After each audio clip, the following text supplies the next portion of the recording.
નમસ્કાર, આપ જોઈ રહ્યા છો નેશન પ્લસ ન્યૂઝ. હું છું આપની સાથે હેતર ભગત.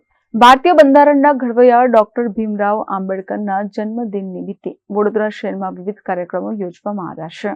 ભારતીય બંધારણના ઘડવૈયા ડોક્ટર ભીમરાવ આંબેડકરના જન્મદિન નિમિત્તે વડોદરા શહેરમાં વિવિધ કાર્યક્રમો યોજવામાં આવ્યા હતા. ભારતીય જનતા પાર્ટી અનુસૂચિત જાતિ મોરચા વડોદરા શહેર દ્વારા બાબા સાહેબ આંબેડકર ભવ્ય શોભાયાત્રા યોજવામાં આવી હતી. ત્યારબાદ શાહજીબાગ ખાતે જે સ્થળે બાબા સાહેબ આંબેડકરે અપમાનિત થયા બાદ રાતવાસો કર્યો હતો તે સંકલ્પ ભૂમિ ખાતે પણ બુદ્ધ વંદના કરી બાબા સાહેબની પ્રતિમાને પુષ્પાંજલિ અર્પવામાં આવી હતી. એમનું સ્વાગત કર્યું છે આપણા લોકપ્રિય સાંસદ શ્રી હરમાનભાઈ જોશી. એમનું પણ સંકલ્પ ભૂમિ ટ્રસ્ટના સદસ્યો દ્વારા સ્વાગત કરવામાં આવે છે. जब तक सूरज चांद रहेगा बाबा तेरा नाम रहेगा, जब तक सूरज चांद रहेगा बाबा तेरा नाम रहेगा. डॉक्टर बाबा साहेब आंबेडकर अमर रहो, डॉक्टर बाबा साहेब आंबेडकर अमर रहो. ભારતના એક મહાન સપૂત બંધારણના ઘડવૈયા એવા ડૉક્ટર બાબા સાહેબ આંબેડકરજીની 134મી જન્મ જયંતિ નિમિત્તે અનેકવિધ કાર્યક્રમોનું આયોજન શહેરમાં થયું છે. ભારતીય જનતા પાર્ટી વડોદરા મહાનગર દ્વારા પણ 13 તારીખથી લઈને 25 તારીખ સુધી બાબા સાહેબના જીવન ઉપર અને સંવિધાન ઉપર અનેકવિધ કાર્યક્રમો આયોજિત કરવામાં આવ્યા છે. ગઈકાલે 13 તારીખે શહેરમાં આવેલી 12 પ્રતિમાઓની સ્વચ્છતા સુશોભન દીપોત્સવનો કાર્યક્રમ થઈ ગયો. એ જ ક્રમમાં આજે બધી જ પ્રતિમાઓ પર પુષ્પાંજલિ માલ્યાર્પણનો કાર્યક્રમ છે અને આજથી લઈને 20 તારીખ સુધીમાં દરેક બૂથની અંદર એમના જીવન ચરિત્ર અને જીવન સંદેશ એનું વાંચન પઠનનો કાર્યક્રમ પણ થવાનો છે. એ જ પ્રમાણે 17 તારીખે યુવા સંમેલન અને 24 તારીખે પ્રબુદ્ધ નાગરિકોનું સંમેલન, જેની અંદર બાબા સાહેબના જીવનના પ્રસંગો તથા સંવિધાન એના સત્રો સેમિનાર સ્વરૂપમાં રહેવાના છે. તો સૌ નાગરિકોનો મારી વિનંતી છે કે બાબા સાહેબનું જે યોગદાન છે, અમૂલ્ય યોગદાન છે, ભારતને સશક્ત બનાવવાનું યોગદાન છે, એમના જીવનને સંવિધાનને સમજવા માટે આપણે જે અનેકવિધ કાર્યક્રમનું આયોજન થવાનું છે એમાં આપ ઉપસ્થિત રહીએ.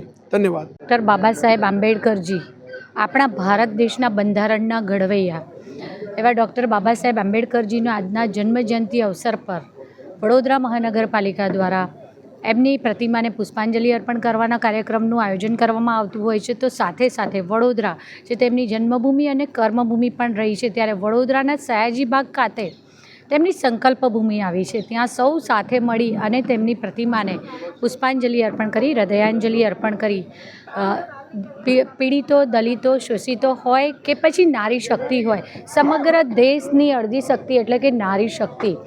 આજે મારા જેવા કેટલીય બહેનો અને માતાઓ જો દેશની સેવામાં પોતાનું યોગદાન આપી શકતી હોય અથવા પોતાની કારકિર્દી બનાવી શકી હોય તો તે માત્ર ને માત્ર ડૉક્ટર બાબા સાહેબ આંબેડકરજી દ્વારા જે આપણા દેશને સંવિધાન આપવામાં આવ્યું છે તેના થકી, આ સમાનતાના હક થકી આજે વેદો સુધી સીમિત રહી ચૂકેલી નારી આજે વેબ સુધી પહોંચી છે અને એક સમયે રસોડાની રાણી પૂરતી પોતાની ઓળખ પ્રાપ્ત કરેલી નારી શક્તિ આજે અંતરિક્ષ યાનની ઉડાનમાં પણ પોતાનું યોગદાન આપી શકી છે. આજ રોજ તેમના જન્મજયંતિ અવસર પર ડૉક્ટર બાબા સાહેબ આંબેડકરજીને હું મારા હૃદય કમળના ઉદ્ગમથી કરકમળના માધ્યમે તેમના ચરણ કમળમાં વંદન અર્પણ કરું છું. સમગ્ર ભારત દેશની નારી શક્તિ વતી તેમનો ખૂબ ખૂબ આભાર અભિવ્યક્ત કરું છું. આભાર. વડોદરાના શાહજીબાગમાં ડોક્ટર ભીમરાવ આંબેડકરે અપમાનિત થયા બાદ રાતવાસો કર્યો હતો તે સ્થળને સંકલ્પ ભૂમિ તરીકે વિકસાવવામાં આવ્યું છે. આજે ડોક્ટર બાબા સાહેબ આંબેડકરની જન્મજયંતિ નિમિત્તે પદયાત્રા યોજવામાં આવી હતી, જેમાં બીજેપી શહેર પ્રમુખ, સાંસદ, વિધાનસભાના મુખ્ય દંડક અને દલિત સમાજના આગેવાનો જોડાયા હતા. રેસકોર્સ સ્થિત બાબા સાહેબ આંબેડકરની પ્રતિમાને પુષ્પાંજલિ અર્પી હતી. સંકલ્પ ભૂમિ ટ્રસ્ટ દ્વારા કમાટીબાગ ખાતે સંકલ્પ ભૂમિ ખાતે પણ બુદ્ધ વંદના કરીને બાબા સાહેબની પ્રતિમાને પુષ્પાંજલિ અર્પવામાં આવી હતી. તેમની સાથે વિવિધ સંગઠનોએ આજના દિવસે બાબા સાહેબને શ્રદ્ધા સુમન અર્પણ કર્યા હતા. બંધારણના ઘડવૈયા એ બંધારણ કે જે ભારત દેશનો આત્મા છે અને એમના શિલ્પકાર એવા ભારત રત્ન ડૉક્ટર બાબા સાહેબ ભીમરાવ આંબેડકરજીની 134મી જન્મજયંતિ નિમિત્તે આજે પહેલાં તો ભારતીય જનતા પાર્ટી દ્વારા પદયાત્રા કરી અને એમને રેસકોર્સ સાથે એમની જે પ્રતિમા છે એમને શ્રદ્ધાંજલિ પુષ્પાંજલિ અર્પણ કરી.